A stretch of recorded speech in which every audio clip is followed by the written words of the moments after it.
welcome to our new learning. This time, let's discuss the fire protection system,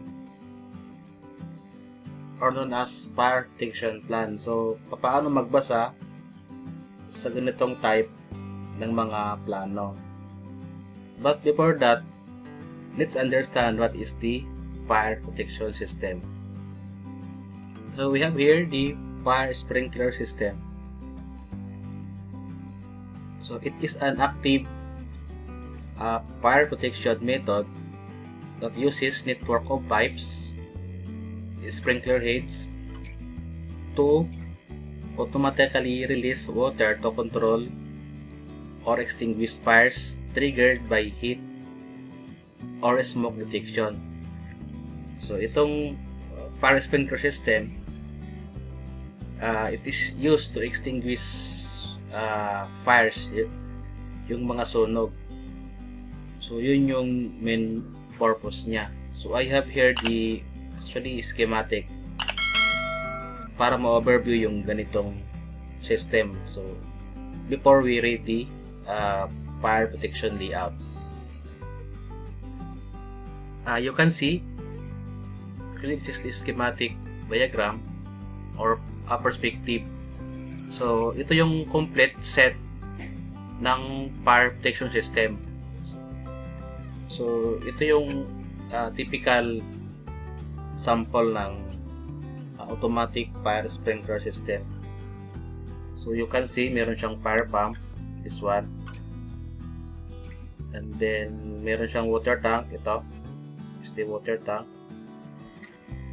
And then, suction manifold with alarm, flow meter,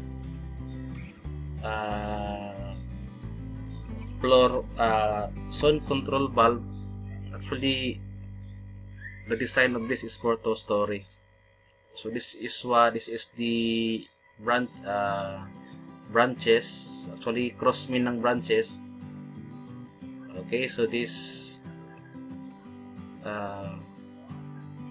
horizontal line, ito yung mga branches na merong sprinkler heads. At saka this one, ito yung riser.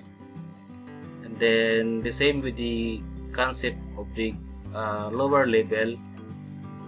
So ito yung crossmin ng branches. Ito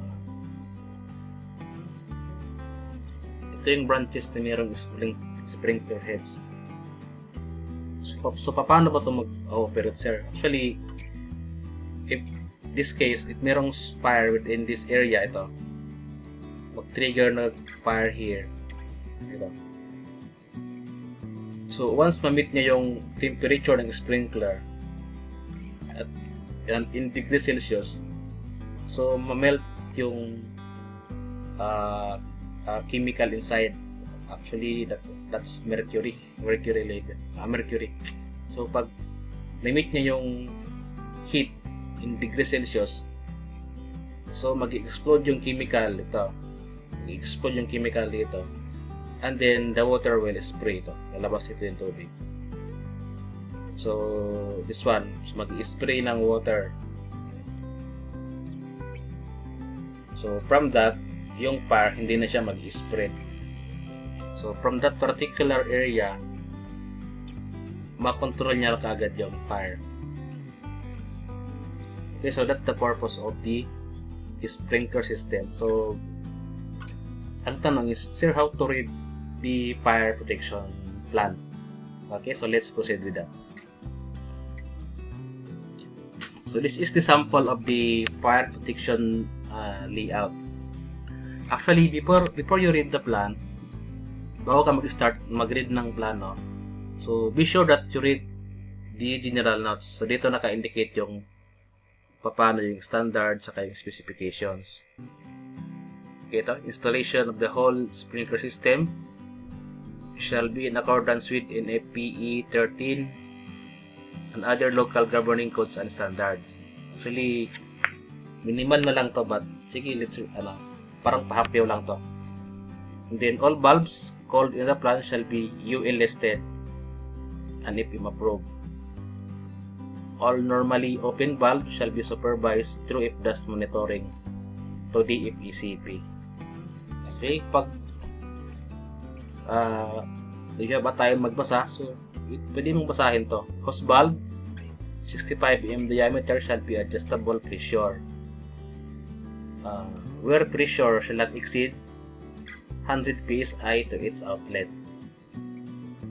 And then provide pipe sleeves for all pipes passing through walls, floor slabs, and beam. And then number 6, actually hindi natin ito masyado basahin, parang pahapyaw na lang to. 6, to provide the floor clamps at every alternate floor. Meron siyang mechanical groove at every 18 meters or less at a location that is accessible.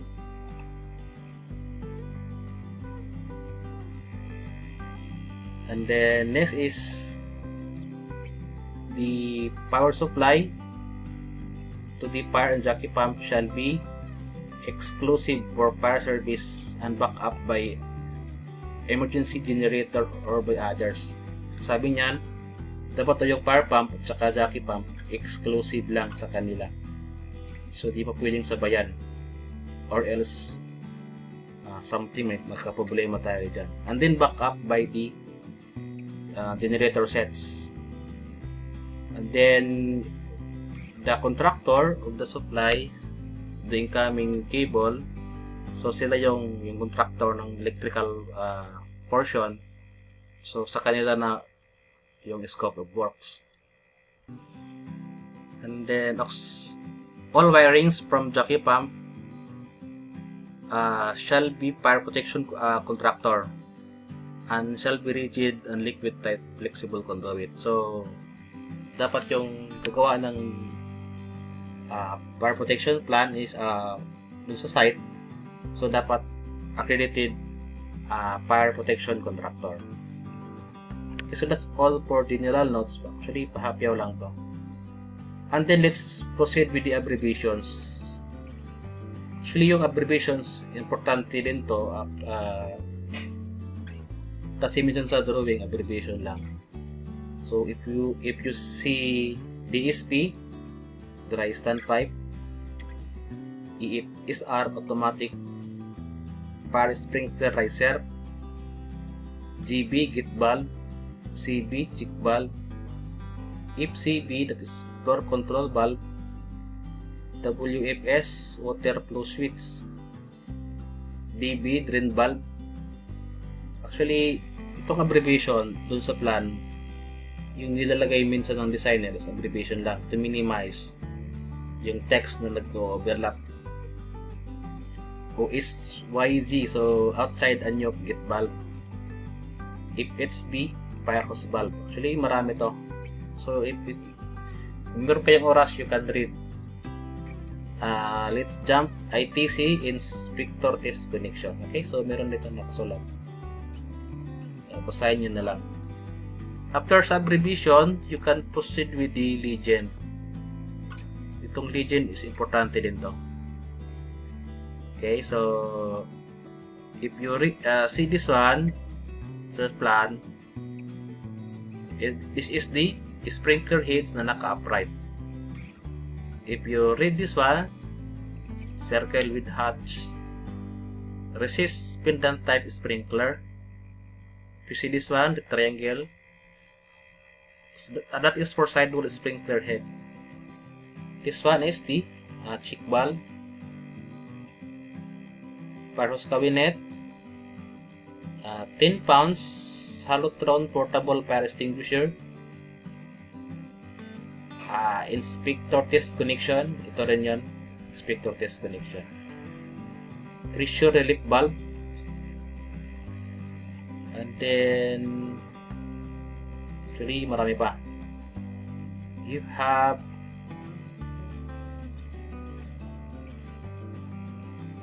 this one, the fire hose valve, pipe hanger. This one is gate valve, OS&Y gate valve, sprinkler riser, dry standpipe riser, and then FCB or ITC. Actually, if you already familiar with this symbol, di ka na masyado mahirap magbasa ng plano. Okay, so kahit dyan muna tayo, itong mga miscellaneous, pwede yan, we can discuss that later on. After you read the plan, so i-check mo muna yung anong klaseng application siya. So ito, warehouse. So meron siyang warehouse space, actually storage ito. You have the storage room, the bed quarters, office area, saka living area, and dining area. And then for the mezzanine level, ito yon. Meron siyang storage sa mezzanine, bed quarters to, at saka yung open space. Okay, so dapat ipamilyar mo muna yung parang mga areas doon sa mismong building. Okay, so we can start read the na plan. Actually, from this, yung sa akin, I start to find where is the fire pump room. So from this floor plan, ito yung pump room natin, located at this side. Ito. So dito nakalagay yung fire pump, jockey pump, and then yung baba nito is meron siyang fire water tank. Ito. Na meron siyang capacity na 6,000 US gallons. Okay, yung dimension, meron siyang C details. Okay, itong details na to, ito yon. We have details already. Okay, ito yung details niya. SD from top view. So ito yung laman ng pump, yung fire water tank natin. So ang laman nito ay tubig. Meron siyang length na 3 at saka yung width na 3 meters. Okay, from here meron siyang suction pipe ito. And then capacity niya is 6,000 US gallons. Okay, so ito yung details ng fire water tank. Ang laman nito is water that can dito mag-suction yung fire pump natin. And then after kay pump from, ito yon. So meron siyang pipe na pumunta doon sa inside ng building. Ito yon. So ang tawag nito is cross main. Ito sorry. Ito yung linya. Is this the cross main? Okay, so from the left side to the other side. Cross main ito. At then this one is cross main din siya. So ang tawag itong portion na to, itong cross main na to, at saka ito, nakaloop sila. Cross main na nakaloop. So means to say, pag nakaloop, yung water niyan is iikot-ikot lang. Okay, from that, if you see the ito yung circle na block, ito yung sprinkler head. So from that area, meron naka-design na meron sprinkler heads. Ito yun. 5, 6.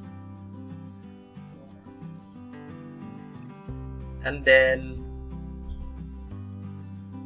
from the loop, so meron tayong FHC ito. So ito yung ating mga firehouse cabinet, FHC. Okay, so and then we have the 18 pounds FEX fire extinguisher.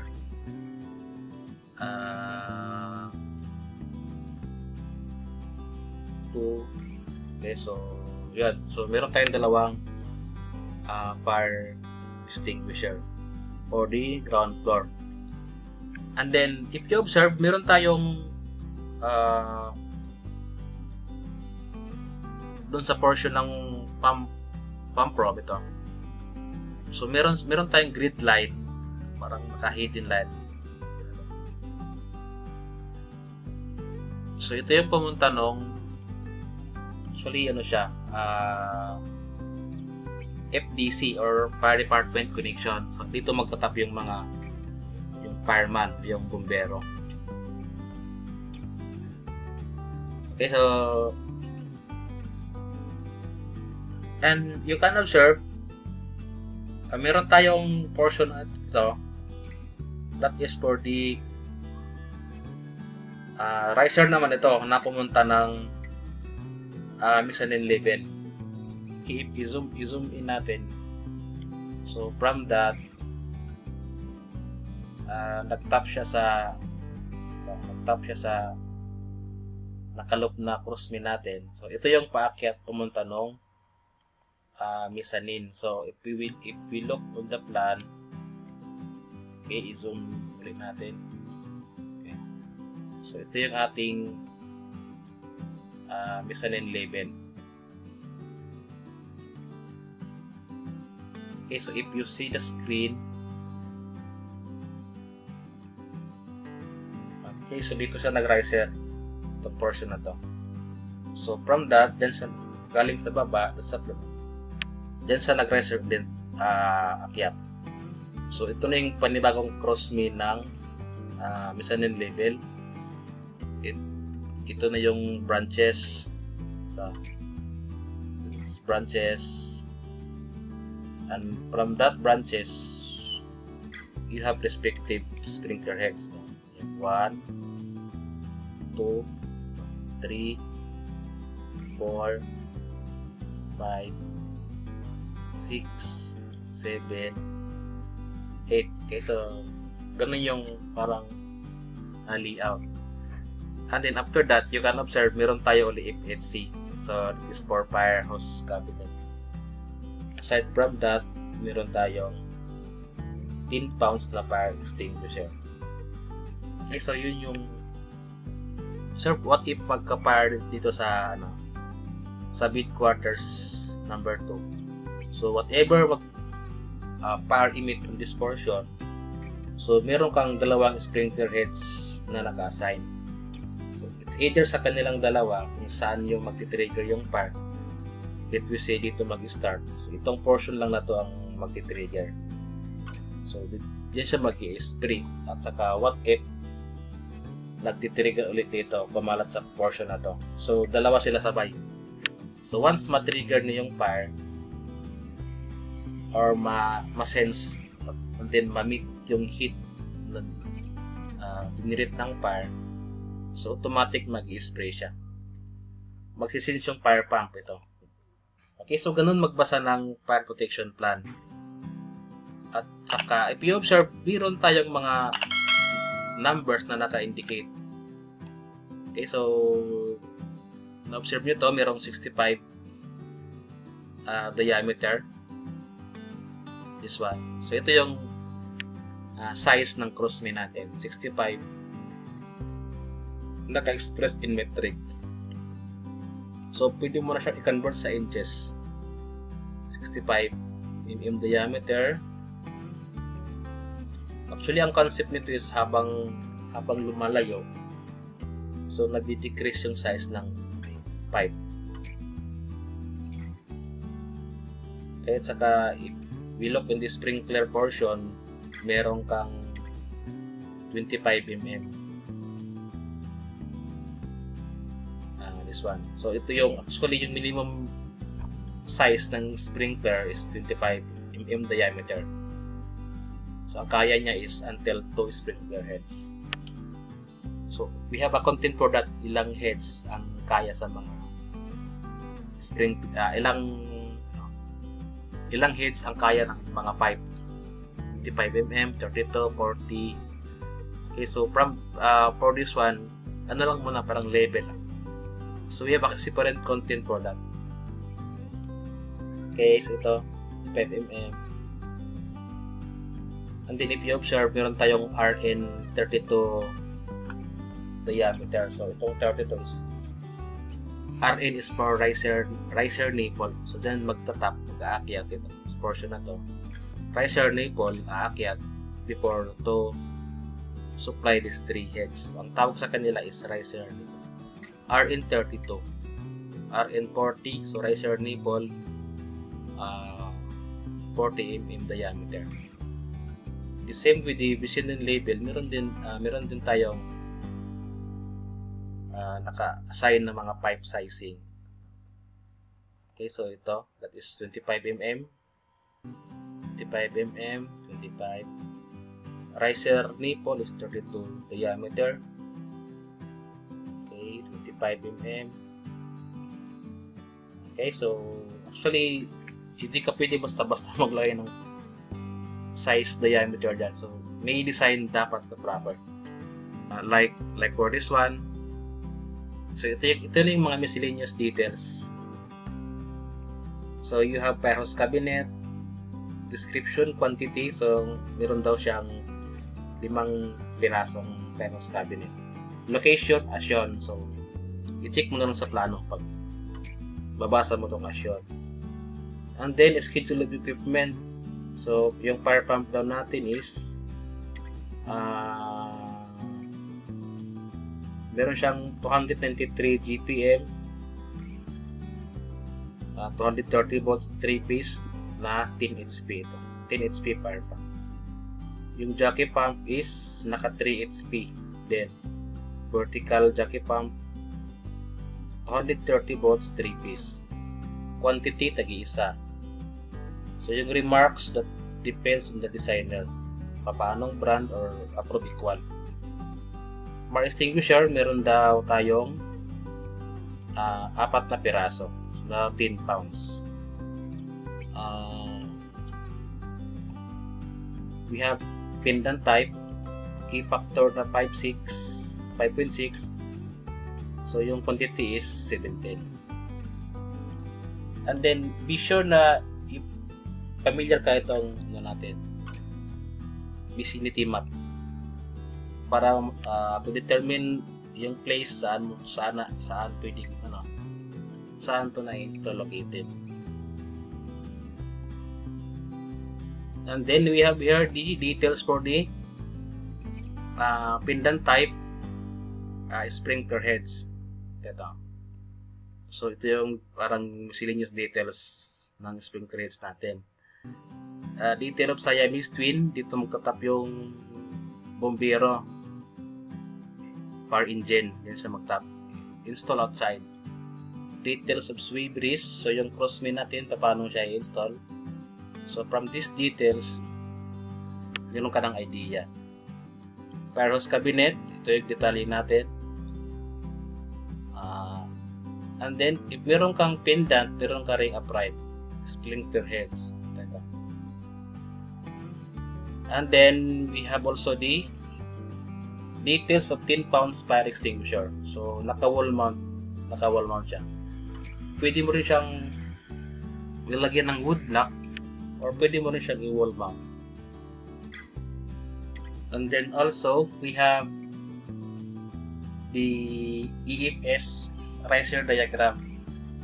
So, from this, ma-visualize mo paano yung system natin. So, from the first floor, merong fire pump. Hindi nakit sa floor mo, meron kang FCB, ito, floor control valve. And then DB, drain valve.